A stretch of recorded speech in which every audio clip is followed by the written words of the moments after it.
to rock and roll! Hello my friends. My name is Bot Mathematician and this is Holloman Sir. Also, Chief Investigative Reporter Dora joined us this evening. Gadgets and Gazette always gets the scoop. Guys, let's discuss the Titans today. Hearthstone veterans have been waiting for these ancient godlike beings for years. I wonder if the expectations of the players were justified? Are the new legendary cards unique and powerful enough to be the basis for a new metagame? Let's take this question step by step, Dora. Titans, unlike the old gods, are not regular minions. This is a special type of creature that functions according to unique and complex rules. In addition to the effect indicated on the card, each Titan has 3 powerful abilities. Titans cannot attack until they activate each of them, and each effect can only be activated once. You can use one of the abilities immediately after you play a minion. Are the mechanics of the Titans completely unique? I mean, Hearthstone has been around for almost 10 years and we can find equivalents for almost every new mechanic. It seems to me that players can no longer be surprised. You are right. For example, a unit that generates effects, and cannot attack, is very similar to location cards. At the same time, the ability to choose one of several effects is also nothing special, since it is analogous to the choose one mechanics of the druid. On the one hand, we have seen all this before, but on the other hand, there are significant nuances that are really revolutionary for Hearthstone. In our opinion, Titans are the second fundamentally unique creature type introduced to the game since release. The first is definitely colossal minions, which were introduced about a year ago. At first glance, there is also nothing unique about them, just summoners. But the ability to summon additional creatures without activating the battle cry has changed the experience of interacting with these cards. In addition, Titans are one of the most complex cards the Hearthstone team has ever created. The cards have a large number of components and are able to perform different functions, giving you multiple options for different usage scenarios. For this reason, the development team was forced to create a special menu in the collection manager to visually showcase all the components. Titans are able to create worlds and resist the gods, which means they must be incredibly strong. Is it really so? A card that has several powerful options at the same time is hard to be useless, but let's check it with our utility ratio algorithm. Sargeras the Destroyer is a top favorite among our community. This Titan has stats that match an 8-mana creature by classic Hearthstone standards. In addition, he opens the Nether portal, which at the end of each turn generates 2 imps. You are already familiar with a similar spell that was the reward for completing the Lakari sacrifice quest. In Ungoro's time, you needed to spend 1 mana to activate the quest, then complete the conditions and finally spend 5 more mana to activate the infinite portal effect. Since now you don't have to fulfill any conditions and follow a certain strategy, we decided to rate this effect at 8 mana, but if such a mechanic existed in the days of classic Hearthstone, then such a spell could cost 9 or even 10 mana crystals. Your real benefit will depend on the number of imps summoned from the portal. The longer the portal will generate imps, the more nominal benefits you will receive, since this is a source of endless resources. But that's not all. Sargeras is able to activate 3 abilities.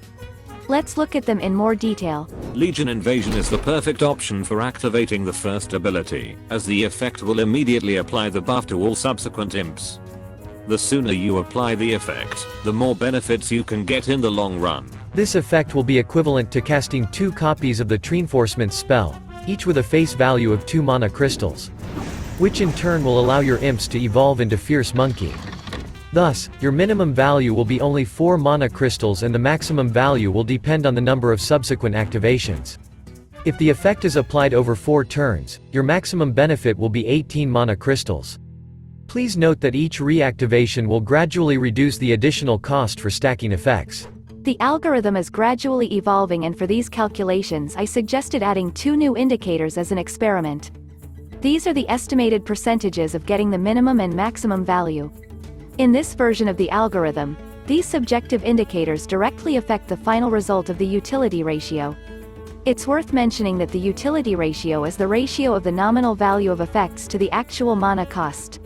Thus, it demonstrates how many times the strength of the effect exceeds the cost of the card. This is a great tool for identifying power creep. If the utility ratio is equal to 1, it means that the card fully complies with the basic standards of Hearthstone. The conditional power level for the current metagame is 2. In the past, guys used the average between the minimum and maximum value to determine the utility ratio. This completely excluded subjective factors, but in some cases led to unrealistic results. I believe that the new approach will allow more accurate measurement of the real power of the card. Moreover, after the release of the cards, the guys can edit the estimated probabilities of getting value, which in turn will automatically bring the utility ratio closer to the real circumstances and thus minimize the subjective component. So, in these calculations, we assume that in 40% of scenarios you are able to get the minimum value, and only in 10% of the cases you will be able to get the maximum advantage, which means that the difficulty of obtaining the maximum value will be very high. In the remaining 50% of scenarios, your benefit will be somewhere between these two values. Since the effect is not free but part of Sargeras, let's assume it costs 9 mana. In this case, the utility ratio will be 1. This means that if such a spell existed in a separate form, then it would fully comply with the basic standards of Hearthstone. Effects that have a variable value can be unpredictable in some cases. So we add a plus sign to the utility ratio, which means that in some cases your benefits can go far beyond our expectations. With other components, everything is much simpler. For example, the ability Inferno summons 2 Infernals with a nominal value of 5.5 mana crystals each. In this case, you get all the value immediately and in full, which means that the chance of getting the maximum value is 100%, and the difficulty level is completely absent. For 9 mana the utility ratio is 1.3. This means that this option is much more preferable if you need to finish the game as soon as possible. And the last effect is to the Void. The prototype of this mechanic is the Plague of Death spell. For 9 mana, you move all other creatures into the portal. This means that their death rattles and other effects do not activate. Thus, the effect of destroying the entire board has an additional value in the form of a silence effect. In classic Hearthstone, Mass Dispel allowed you to do similar things. If we subtract the cost of drawing a card from the spell, we get the face value of 3 mana crystals. The effect is also immediate and you have no difficulty in getting maximum value. For a conditional 9 mana, the utility ratio is also 1.3. This indicates that despite the different effects and scenarios of use, the abilities of To the Void and Inferno are perfectly balanced among themselves and have the same value. Having learned the nominal value of all components, we can finally return to Sargeras. To determine the minimum value, let's imagine that you only managed to use the To the Void ability. In this case, your minimum value will be at least 30 mana crystals. We assume that most games will end with something like this. In case you start with the Legion Invasion, and your Sargeras will be alive for 3 turns, your maximum benefit will be almost 70 mana crystals, and even this is not the limit of your benefit. The nuance lies in the fact that it will be almost impossible for you to get this result. We estimated this probability at 5%. Pay attention to an important fact: Sargeras will not be able to attack for at least 2 turns after being summoned, which means you will lose some of the benefit. 6 damage is equivalent to 5 mana crystals by base standards, but even this significant drawback does not have a significant impact on the final result. So, the utility ratio is over 4. This is an insane result. I would like to share some of my thoughts with you. Despite the impressive potential utility, the card has several important drawbacks. Firstly, it is a very high cost. Perhaps our algorithm should also take into account the high cost of the cards? If most games end on turn 7, then you won't be able to play Sargeras, though there is a chance that the control meta awaits us. But even so, the main effect of Sargeras will only be useful in the fight of attrition, which in the current circumstances is extremely difficult to imagine. Imps by themselves are not a main win condition. Warlock currently has 3 main strategies: Imp, Curse and Thaddeus. The Imp archetype kills the enemy much faster than the 9th turn. The Curse archetype has a fair amount of controlled tools and needs more cheap stuff. Thaddeus already works quite well without Sargeras, but even in this strategy it will be more like an optional card. As a result, we have an extremely powerful and flexible card with huge potential but not a completely defined use case. The same goes for the other titans.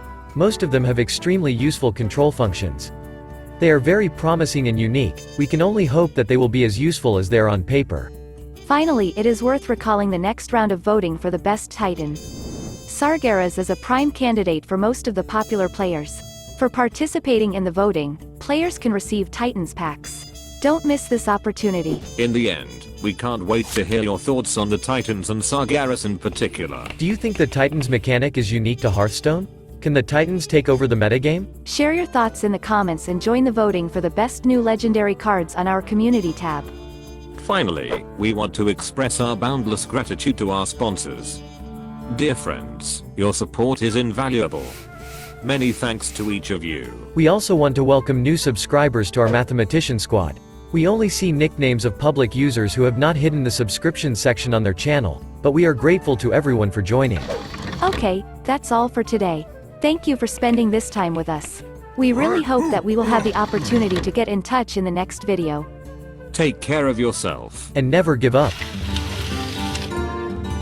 Freestyle!